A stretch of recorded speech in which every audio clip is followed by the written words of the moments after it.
Commander Jake Thompson stood on the observation deck of New Haven Colony, sipping his morning coffee as he watched the sunrise paint the sky in brilliant orange and purple. The twin suns of the Kepler 442 system always made for a spectacular dawn, and after 15 years on this planet, he never got tired of the view. Below him, the agricultural field stretched endlessly, worked by humans, the plant-like Verdani, and the crystal beings called Zephyrites who had become like family over the past 2 decades. Jake smiled as he spotted his wife Lisa walking through the greenhouse complex, probably checking on the new tomato varieties they were developing. Their daughter Amy was likely still in bed, as most 16-year-olds preferred sleeping in during summer break. Life was good here. Peaceful. Safe. The morning routine continued as normal. Workers began their shifts in the fields, children played in the colony's central park, and the 3 species continued their remarkable partnership that had made New Haven one of the most successful agricultural colonies in human space. The Verdani used their natural connection to plant life to help crops grow faster and stronger, while the Zephyrites' crystalline bodies could predict weather patterns days in advance. Humans provided the technology and organization that tied it all together. Jake was just about to head inside when something caught his eye. A strange shimmer in the sky, like heat waves rising from hot pavement. But the air was cool this morning, and the distortion seemed wrong somehow. He grabbed his binoculars and focused on the area above the northern fields. The shimmer grew larger. Much larger. Then the first ship appeared. It materialized out of nothing, a massive dark shape that blocked out a significant portion of the morning sky. Jake's coffee mug slipped from his hands and shattered on the deck floor, but he barely noticed. More ships were appearing now, dozens of them, their black hulls reflecting the twin suns like mirrors of death. What the hell? Jake whispered, fumbling for his communication device. The ships were unlike anything in the human fleet database. They had a predatory look, all sharp angles and weapon ports, with hulls that seemed to absorb light rather than reflect it. As more vessels dropped out of hyperspace, Jake realized he was looking at an invasion fleet. The first attack came without any warning or attempt at communication. Bright green energy beams lanced down from the ships, striking New Haven's defense satellites. The small network of protective platforms that orbited the planet exploded one by one, brief flashes of light that meant the colony's modest defenses were already gone. Colony-wide alert. Jake shouted into his communicator. All residents to emergency stations. We are under attack. Sirens began wailing across New Haven as the alien ships descended toward the surface. Jake ran toward his home, desperate to reach Lisa and Amy. Around him, the peaceful morning was transforming into chaos. Colonists ran in every direction, some heading for the underground bunkers while others stood frozen in shock, staring up at the approaching vessels. The first landing ships touched down in the main plaza with a thunderous crash that shook buildings across the settlement. Their doors opened with a hiss of escaping gases, and creatures unlike anything Jake had ever seen poured out. They stood nearly 8 feet tall on 4 legs, with thick armor plating covering their bodies and multiple arms ending in claws and weapons. Their faces were hidden behind dark helmets, but their movements spoke of practiced efficiency and ruthless purpose. These were the Kreks, though Jake didn't know their name yet. All he knew was that they moved through the colony like a machine designed for one purpose, capturing prisoners. Lisa. Amy. Jake shouted as he reached his house. His wife was already there, grabbing emergency supplies and shoving them into a bag. The bunker, Lisa said without looking up. We need to get to the emergency bunker now. But even as they spoke, they could hear the Kreks moving through the residential area. The aliens weren't killing anyone, Jake noticed. Instead, they were using some kind of stunning weapons to knock people unconscious before loading them onto transport vehicles. Behind the combat troops came massive mining machines that began tearing into the planet's surface, digging deep holes that would eventually reach the valuable mineral deposits in New Haven's core. The family ran toward the nearest emergency bunker, joining streams of other colonists fleeing through the streets. But the Kreks had planned well. Their forces seemed to know exactly where the bunkers were located, and they were systematically cutting off escape routes. Meanwhile, in the colony's communications center, Chief Operator Mike Rogers was frantically trying to send a distress signal to Earth. The building shook around him as explosions rocked the settlement, and he could see Krek's soldiers advancing toward his position through the windows. His hands moved across the control panel with desperate speed, trying to boost the signal strength enough to reach the nearest human outpost. The emergency transmitter was designed for local communications, not interstellar distances, but it was the only chance they had. Come on, Mike muttered as he rerouted power from every available system into the communications array. Outside, the sound of energy weapons grew closer. Finally, the signal locked onto a relay satellite on the edge of the system. Mike grabbed the microphone and began transmitting, knowing he probably had only seconds before the building was overrun. Mayday, Mayday. This is New Haven Colony in the Kepler 442 system. We are under massive attack by unknown hostile forces. They have overwhelming numbers and superior technology. Our defenses have been completely destroyed. The attackers are taking prisoners, not killing them. They're loading colonists onto transport ships and strip mining our planet. We have approximately 12,000 people here, including families of active military personnel. Please, if anyone receives this transmission, we need immediate help. They're taking everyone. They're taking everyone. The building's main door exploded inward just as Mike finished speaking. Krek's soldiers flooded in, their weapons trained on him. The last thing he saw before the stunning blast hit him was the communication console exploding in a shower of sparks and flame.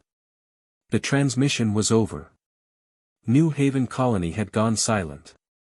But somewhere in the depths of space, automated relay stations were already forwarding Mike's desperate message toward Earth, carrying news that would soon awaken something the galaxy had never seen before: humanity's full military might unleashed in defense of their own. The emergency communications room at Earth Defense Command buzzed with urgent activity even at the ungodly hour of 3:47 in the morning. Lieutenant Danny Walsh had been pulling the night shift for 2 weeks straight, monitoring deep space communications for anything unusual. Most nights, nothing happened. Tonight was different. The incoming transmission from the Outer Rim colonies made his blood run cold. He listened to the desperate voice of Mike Rogers from New Haven Colony, heard the explosions in the background, and felt his stomach drop when the signal cut to static. Without hesitation, Danny slammed his hand on the emergency alert button. Across the sprawling Earth Defense Command complex, red lights began flashing and sirens wailed. In his private quarters on the top floor, Admiral Tom Bradley was jolted awake by the urgent beeping of his secure communicator.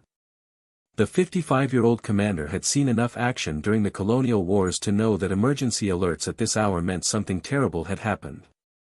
He rolled out of bed, his wife Karen stirring beside him. "Tom, what's wrong?" "Not sure yet," he muttered, grabbing his robe and rushing to his secure terminal. The preliminary report made him freeze in his tracks. New Haven Colony. Under attack. Prisoners taken. All communications lost. Bradley's mind immediately went to the colony roster that every military commander kept memorized. New Haven wasn't just another agricultural settlement on the rim. It was home to dozens of military families, people who had retired there or moved there to be closer to loved ones serving in the fleet. These weren't just colonists being attacked. These were family members of active military personnel. Colonel Beth Martinez burst into his quarters without knocking, something she would never do under normal circumstances. Her face was pale and her hands shook slightly as she handed him a data pad with the confirmed roster information. "Sir, we've run the complete verification check. 67 families of active military personnel confirmed on New Haven. Captain Rick Johnson's parents retired there 5 years ago. Lieutenant Amy Wilson's sister moved there with her kids just last month. Commander Jeff Parker's brother runs the agricultural cooperative. And sir." She paused, her voice catching slightly, "Lieutenant Colonel Steve Turner's entire family is there. His wife, his 3 kids, his parents. Bradley felt something cold settle in his chest. Steve Turner was one of his best officers, currently commanding a destroyer patrol in the Centauri sector. The man had no idea his family was gone. The Admiral's jaw tightened as he read through the list. These names weren't just statistics. They were real people with real connections to the men and women who served Earth's military. Parents who had watched their sons and daughters leave for dangerous assignments in deep space. Siblings who wrote letters and sent care packages. Children who drew pictures of spaceships and dreamed of following their military parents to the stars. Someone had just declared war on Earth's military families. "Send the activation codes," Bradley said quietly, his voice carrying a deadly calm that made Colonel Martinez take a step back. "Full mobilization, all theaters. I want every ship, every soldier, every weapon system we have brought to full readiness. Now." Martinez nodded and rushed out to carry out the orders. Within minutes, encrypted signals were racing across Earth's solar system, carrying activation codes that hadn't been used since the end of the colonial wars 30 years ago. On Luna Base, General Frank Roberts was reviewing maintenance reports when his secure terminal lit up with incoming priority orders.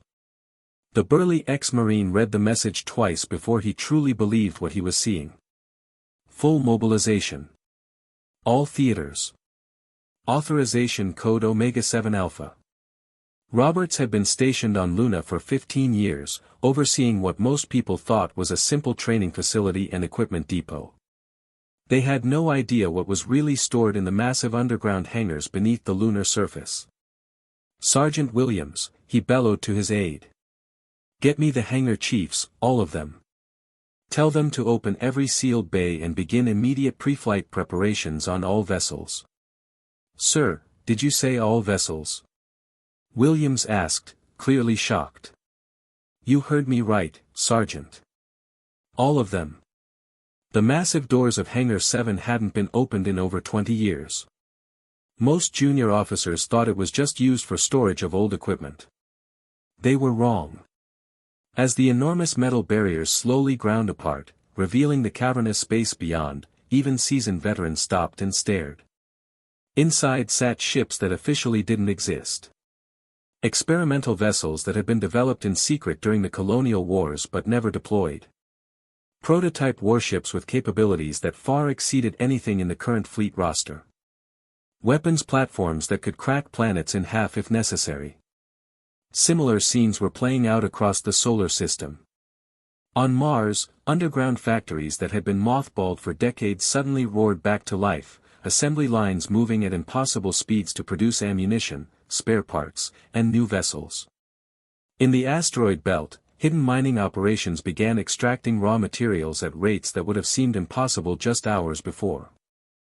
Jupiter's moon Europa, which most civilians thought housed only research stations, revealed massive shipyards that had been secretly constructing vessels for the past 30 years. Ships emerged from underwater bays like sleeping giants awakening from a long dream. Back at Earth Defense Command, Admiral Bradley stood in the main operations center, watching as status reports flooded in from across the solar system. His staff worked frantically at their stations, coordinating what was rapidly becoming the largest military mobilization in human history. "Admiral," his Chief of Staff Captain Lisa Chen reported, "we're getting ready status confirmations from all sectors. The 7th Deep Strike Fleet is moving to assembly position. The 3rd Siege Corps is loading heavy assault equipment. The 1st Expeditionary Force is bringing their ships out of long-term storage. How many fleets can we deploy?" Bradley asked, though he already suspected the answer would surprise even him. Captain Chen looked up from her console, her eyes wide with amazement. "Sir, according to these reports, all of them. Every fleet, every corps, every special operations unit we have. Some of these ship classifications I've never even seen before." Bradley nodded grimly. For 30 years, Earth's military leadership had been preparing for this moment. Not necessarily an attack on New Haven specifically, but for the day when someone would push humanity too far. When someone would threaten Earth's people and force the full might of human military power to reveal itself. The Krex Dominion had just made the biggest mistake in their species' history. They had no idea that Earth's peacetime military was actually less than 10% of their real capabilities. They had no clue that humanity had spent 3 decades building a war machine designed to protect human colonies anywhere in the galaxy. Most importantly, they didn't understand the one unbreakable rule of human military doctrine: you never, ever, attack military families. As the massive fleet began to assemble, Admiral Bradley thought about the Krex commanders who were probably celebrating their easy victory right now. They would learn soon enough that there was nothing easy about fighting humans when they were truly angry. The sleeping giant was awake. And it was furious. Captain Diana Clark had commanded the battlecruiser Retribution for 8 years, but she had never seen anything like what was happening around Jupiter right now. Ships were appearing out of nowhere, emerging from hidden positions she never knew existed. Some came from behind asteroids that turned out to be camouflaged space stations. Others rose from what looked like empty space, their stealth systems deactivating to reveal massive warships that had been sitting silent and invisible for years. "Captain," Lieutenant Chris Parker called out from his tactical station, his voice filled with wonder, "I'm reading over 300 capital ships now, and more are still arriving. Some of these hull numbers, they don't match anything in our official records." Diana nodded, watching her main screen as yet another group of vessels materialized near Europa. These weren't the standard patrol ships and cargo haulers that most people associated with Earth's military. These were warships built for one purpose: destroying enemies who threatened human lives.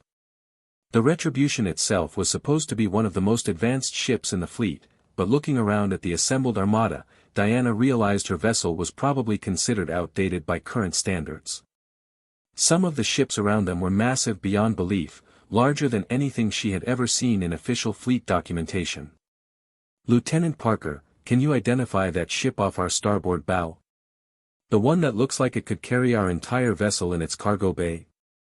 Parker checked his sensors and shook his head. "No official record, Captain. But I'm picking up energy signatures that are off the charts. Whatever weapon systems that thing carries, they're unlike anything in our database." Across the vast assembly area, the legendary 7th Deep Strike Fleet was taking its position. Captain Diana had heard stories about Admiral Steve Hayes since she was a cadet at the academy. The man was a living legend, someone who had supposedly fought in classified operations that most officers weren't even allowed to know about. Seeing his ships in person was like watching myths come to life. The vessels of the 7th Deep Strike Fleet looked different from standard military ships. They were sleeker, more aggressive, with weapon configurations that seemed designed for rapid assault and overwhelming firepower. Their hulls were painted in deep black with silver accents, and they moved through space with a precision that spoke of countless hours of secret training. Adjacent to Hayes' fleet, General Patricia Davis was organizing the 3rd Siege Corps. Diana had never even heard of Patricia Davis before today, which probably meant the woman's operations were so classified that her name didn't appear in any official records. The ships under her command were massive, brutish-looking vessels designed to break through any defense and establish permanent footholds on enemy territory. "Captain," her communications officer Lieutenant Bobby Johnson reported, "we're receiving deployment orders from Admiral Morrison aboard the Indomitable.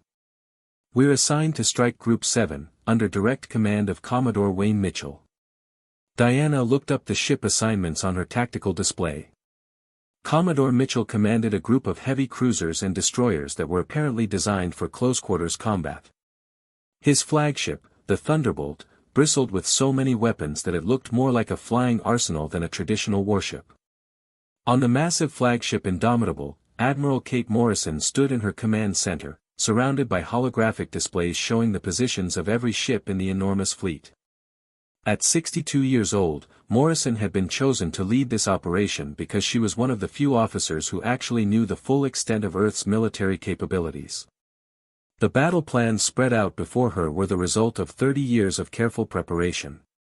Human military strategists had spent decades studying every possible scenario, every type of enemy they might face, and every method of applying overwhelming force while minimizing human casualties.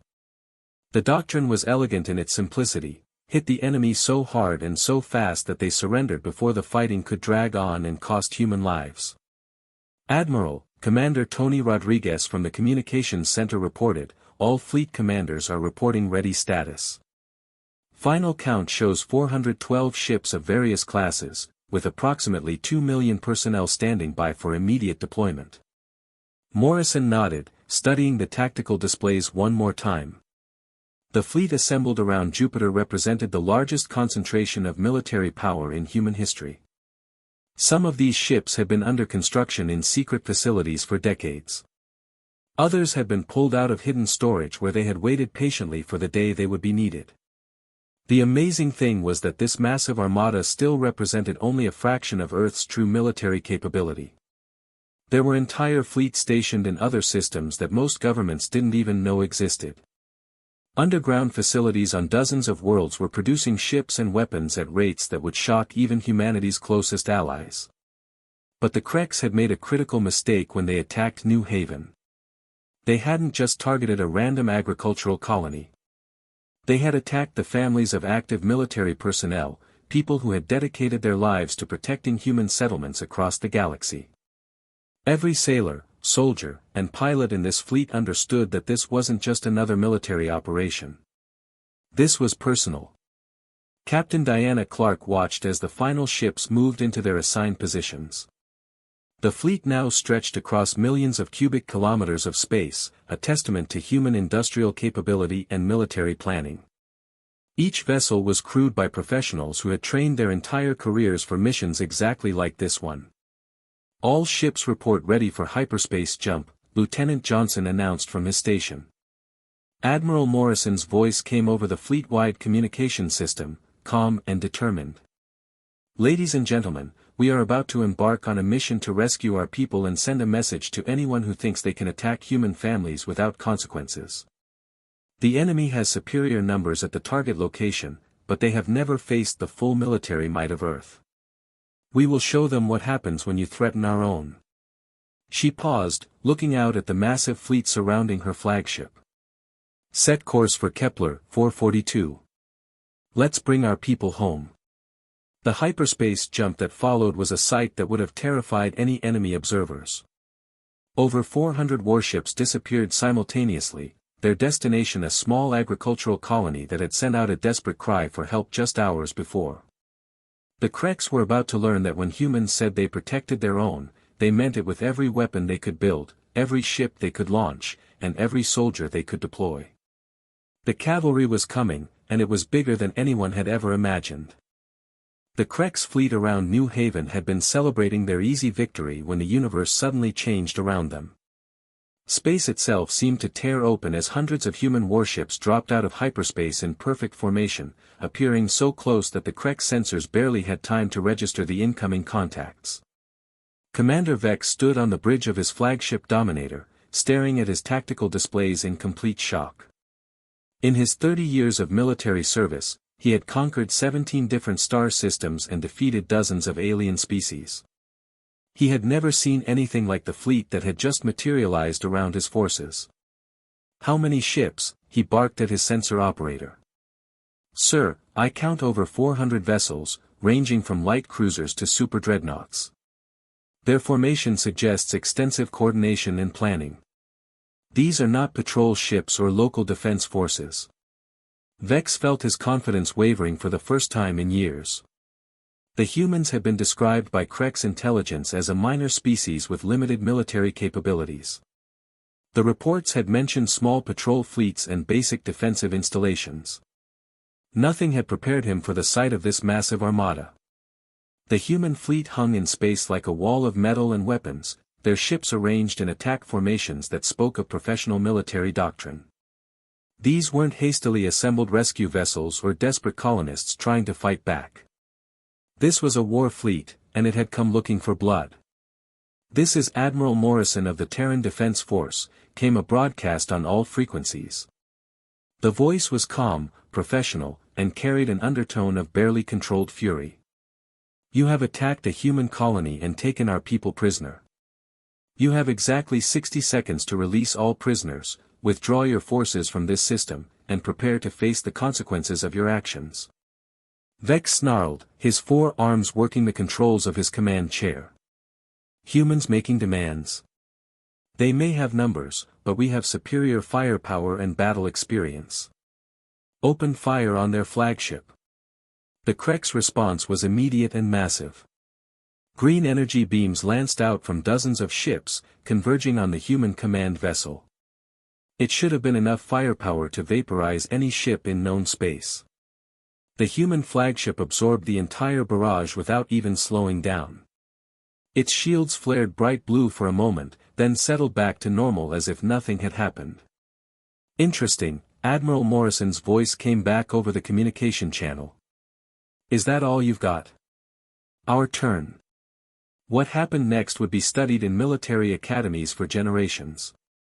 The human fleet didn't charge forward in a chaotic brawl or attempt to match the Krek's ship for ship.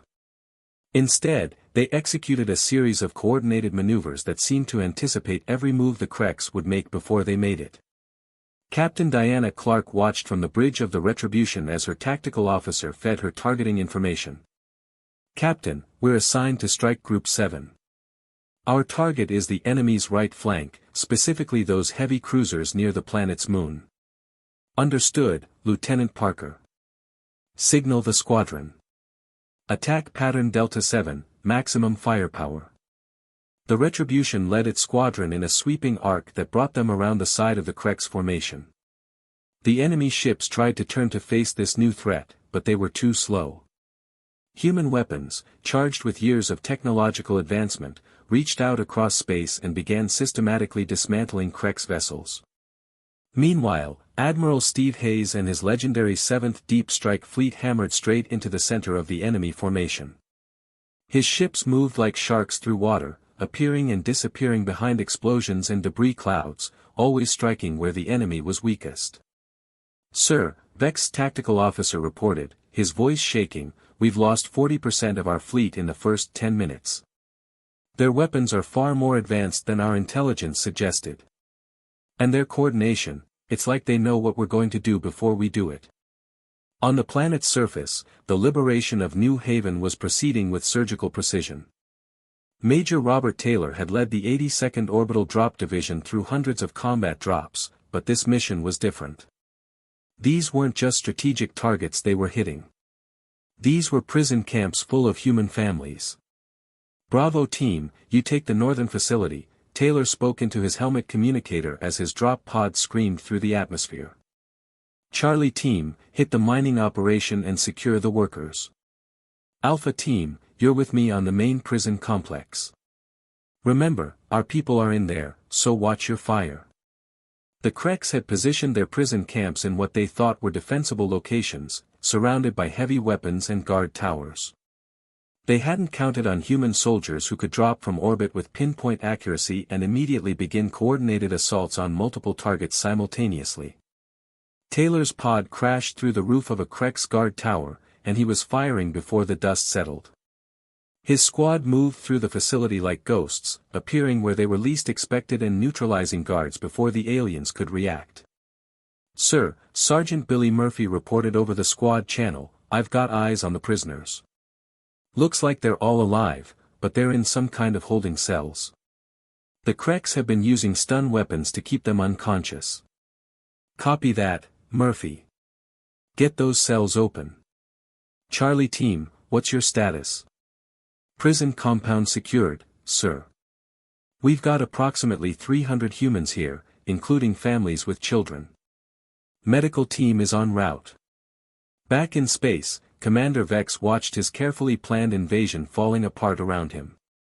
The humans weren't just defeating his fleet, they were systematically destroying it while suffering minimal casualties themselves. Every maneuver his ships attempted was countered before it could be completed. Every tactical advantage he tried to establish was neutralized within minutes. Sir, his communications officer called out, we're receiving surrender requests from 12 of our ship captains. The Destroyer and Conqueror have lost main power and are drifting. The Annihilator just reported critical hull breaches on all decks. Vex stared at his tactical display, watching the icons of his ships wink out one by one. This wasn't supposed to happen. The Krex Dominion had one of the most powerful military forces in the galaxy. They had conquered worlds and subjugated entire species. How were these humans making it look so easy? The answer became clear as he watched the human ships work. They weren't just fighting a battle, they were executing a perfectly planned operation. Every ship knew exactly where to be and when to be there. Every weapon fired at precisely the right moment to achieve maximum effect. This wasn't the desperate response of a minor species trying to protect their colony. This was the full military might of a civilization that had spent decades preparing for exactly this type of conflict. As his flagship shuddered under another barrage of human weapons fire, Commander Vex finally understood the truth.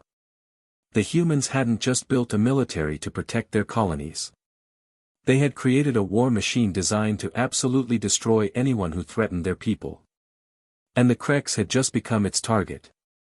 Jake Thompson knelt in the rubble of New Haven's main square, holding his wife Lisa and daughter Amy so tightly he thought he might never let them go again. Around them, the sounds of human dropships continued landing, their engines creating small dust storms as rescue teams poured out to help the survivors. "I thought we'd never see you again," Lisa whispered against his shoulder, her voice breaking. "When they took us to those camps, when we saw their ships. I thought it was over." Jake looked up at the sky where the massive human fleet hung like protective stars. There had to be hundreds of ships up there, maybe more, all of them keeping watch over the rescued colonists. Some were so large they blocked out portions of the sun, casting shadows across the settlement that somehow felt comforting rather than threatening. "Dad," Amy said quietly, "where did all those ships come from? I've never seen anything like them before." Jake shook his head in amazement. "I don't know, sweetheart. I had no idea Earth even had a fleet that size." He watched as medical teams moved among the survivors, treating injuries and providing food and water to people who had been prisoners just hours before. "I guess we learned something about our own people today." Across the settlement, similar scenes were playing out as families reunited and the extent of the human rescue operation became clear. The Krex hadn't just been defeated, they had been utterly crushed in a display of military power that shocked even the people being rescued. Dr. Michael Foster, New Haven's chief medical officer, worked frantically to treat the survivors in a makeshift hospital set up in the colony's community center. "I can't believe how fast they got here," he said to his assistant while checking on a young boy who had been stunned by Krex weapons. "The attack was less than 48 hours ago, and they showed up with an entire armada." "Doctor," his assistant Helen Barnes replied, "I heard one of the naval officers saying this fleet came from all over human space. Ships from systems I've never even heard of." What neither of them knew was that news of the rescue was already spreading across the galaxy at light speed. Within 72 hours of the battle, the Krex Dominion had sent formal surrender documents to Earth, offering to pay massive reparations and agreeing to never again enter human space without permission. The surrender came after Krex intelligence analysts had completed their assessment of the battle. They had lost over 60% of their entire military force in a single engagement that lasted less than 6 hours. Their most advanced ships had been destroyed by human weapons they had never seen before, and their ground forces had been defeated so quickly that many Krex soldiers never even fired a shot. But the truly shocking revelation came when galactic intelligence networks began analyzing the human fleet composition and capabilities. What they discovered sent waves of panic through every major government in the galaxy. Earth's full military response to the New Haven attack had utilized less than 15% of their actual military capability. Admiral Tom Bradley stood in the newly rebuilt communications center of New Haven Colony, watching as diplomatic messages flooded in from across the galaxy. Species that had ignored human diplomatic requests for decades were now practically begging for meetings and treaties. "Sir," Colonel Beth Martinez reported, "we're receiving formal requests for military non-aggression pacts from the Zentari Republic, the Vegan Trade Consortium, and the Outer Rim Alliance. They're all offering significant concessions for guaranteed protection from Earth's military." Bradley nodded, unsurprised. "What about the species we've been trying to establish trade relationships with for the past 10 years? All of them have agreed to our previous terms, sir. plus several new offers for technology sharing and colonial support agreements. Martinez paused, checking her data pad. "Admiral, I think we just solved our diplomatic problems for the next century." The truth was spreading through diplomatic channels and intelligence networks like wildfire. Humanity hadn't revealed a hidden fleet or pulled out some secret weapon. They had simply shown a tiny fraction of what they were really capable of when their people were threatened. Lieutenant Amy Wilson stood on the observation deck of the command ship Indomitable, looking down at New Haven as reconstruction efforts continued. Her sister Katie had been among the prisoners rescued from the Krex camps, and Amy had volunteered to stay behind and help coordinate the relief efforts. "Lieutenant, Admiral Kate Morrison joined her at the viewing window. Your sister doing okay?" "Yes, ma'am. She's shaken up, but the doctors say she'll be fine." "Admiral, can I ask you something?" "Of course. Do you think they'll remember this lesson? The Krex, I mean, and the other species who might be thinking about attacking human settlements?" Admiral Morrison smiled, but there was no warmth in it. "Oh, they'll remember, Lieutenant. This story is going to spread through every bar, every military academy, and every government meeting in the galaxy. They'll tell their children, and their children's children, never harm a human settlement, because if you do, all of humanity comes for you." Even as they spoke, automated monitoring stations belonging to various alien civilizations were updating their threat assessment databases. The Entry 4, Terran military capability, was being completely rewritten, with new classifications that had never been used before: grossly underestimated, extreme caution advised, and avoid confrontation at all costs. On distant worlds, military commanders who had considered humans a minor threat were reviewing their strategic plans. Intelligence officers who had dismissed Earth as a backwater planet were requesting emergency meetings with their superiors. Diplomatic corps who had treated human ambassadors as representatives of a small, insignificant species were suddenly very interested in establishing better relationships. The Zentari Republic, which had been planning their own expansion into human territory, immediately cancelled their military buildup and instead offered to sell ships and weapons to Earth's colonies. The Vegan Trade Consortium, notorious for their aggressive business practices, sent representatives offering exclusive trade deals and protection services for human merchant vessels. Commander Jake Thompson, still wearing his singed colony administrator uniform, stood before a crowd of survivors as news reports from across the galaxy began arriving at New Haven. The reports all said the same thing: humanity was not just another species trying to survive in a dangerous galaxy. They were protectors, and they never forgot their own. "Ladies and gentlemen," Jake announced to the crowd, "I've just received word from Earth Defense Command. The Krex have agreed to full reparations for the damage to our colony. They'll be paying for complete reconstruction, plus compensation for every family affected by their attack." The crowd cheered, but Jake held up his hand for silence. "More importantly, we've received guarantees from over 20 galactic governments that human colonies will be considered off-limits for military action. It seems our rescue has sent a message that no one wants to ignore." As the celebration continued around him, Jake looked up at the human fleet still maintaining protective orbit. Ships were beginning to depart now that the immediate crisis was over, but he knew that somewhere out there, hidden fleets were still standing ready to respond to the next call for help. The galaxy had learned that attacking humans wasn't just dangerous, it was suicide. And that lesson would echo through space for generations to come, ensuring that no human settlement would ever stand alone against impossible odds. Because when humanity said they protected their own, they meant it with every ship they could build, every weapon they could deploy, and every soldier willing to fight for the people they called family. The age of humanity as a minor galactic power was over. The age of humanity as the galaxy's protectors had begun.